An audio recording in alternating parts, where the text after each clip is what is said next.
Here it is, as good as when I first made it. No speck of dust's in sight. This is a crystal ball. Why does it look like something else?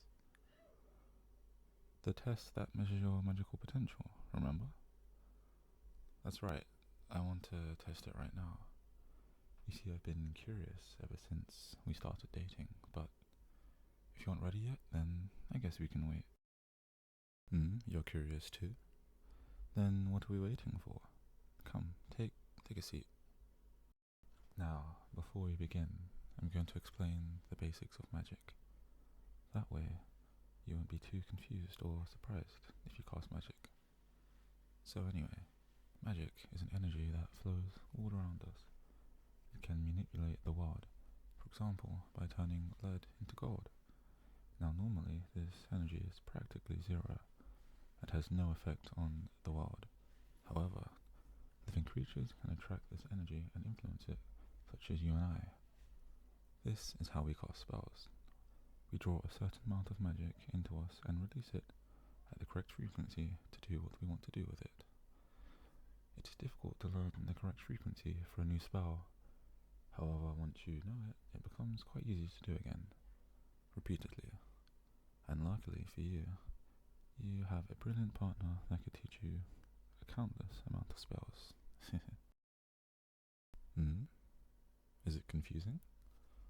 Okay, let me try using a metaphor. Think of magic as air. It's everywhere. It doesn't have much direct influence if we ignore hurricanes. However, people can breathe in air and release it at specific frequencies to form words. In the same manner, people can breathe in magic and cast spells by releasing it. Okay, it wasn't the best of explanations, but you get the picture, right?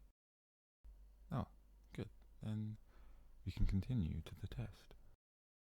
No, it isn't difficult. We are just going to test how much magic you could absorb and release. In the terms of the metaphor, we're going to test your lung capacity. However, for most people, this capacity is too little to cast spells. So please, don't be very disappointed if it shows nothing, okay? How we are going to test it is simple. This crystal ball is going to do the trick. You are going to try and light this ball up. The brighter it becomes, the more potential you may have. Don't worry about it. Lighting stuff up is the simplest trick. I'll help you, dear. Are you ready? Okay, now place your hands on the crystal. Focus on the center. Picture a light in the middle of the ball. Think of a specific light, like a flame, a certain lamp or the sun maybe. Imagine that it is in this ball. No, don't give up. Come on, keep going. Keep concentrating, okay?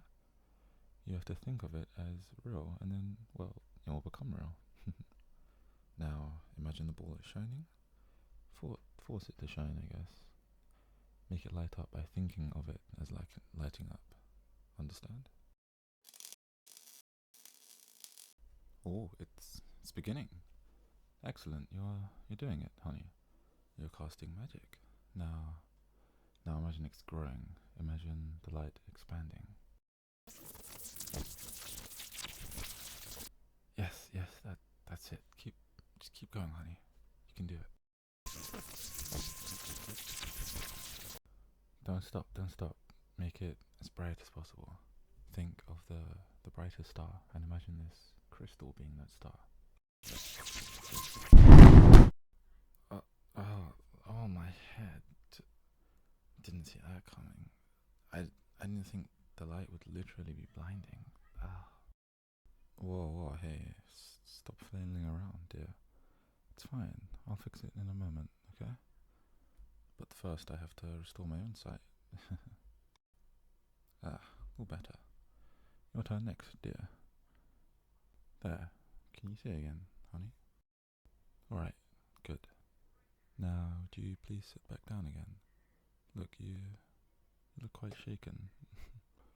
It's okay. You did great. Actually, more than great. It was perfect, nearly. No, no, honey, don't be afraid. Nothing dangerous happened, okay? Your magic was just a lot larger than expected. I'll teach you how to use it safely, okay?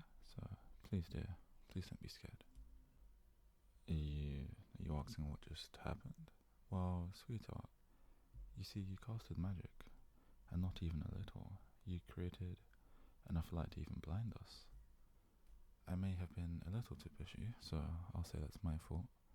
However, now we know your potential, which is amazing. Besides, I cured us, so no harm, no foul. Yes, honey, that's right. You're a wizard, and a strong one at that. You have an incredible potential, equivalent to a lich even. Yeah, you're roughly as powerful as even me. But don't let that get to your head though, for I have far more experience than you. Sweetie, I don't think you realize what this means.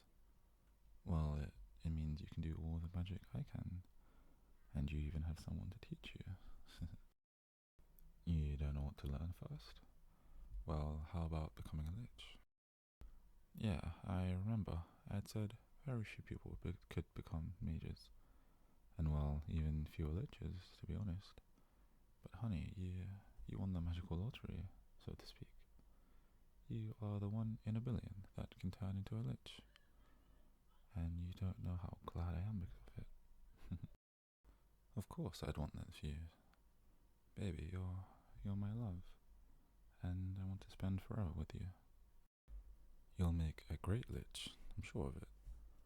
And if you don't, then I'll become twice as lichy to compensate for you. Baby, I'm glad you're excited. We've done enough for today, however, but for tomorrow we can go shopping. Hmm? For Flaxery, of course.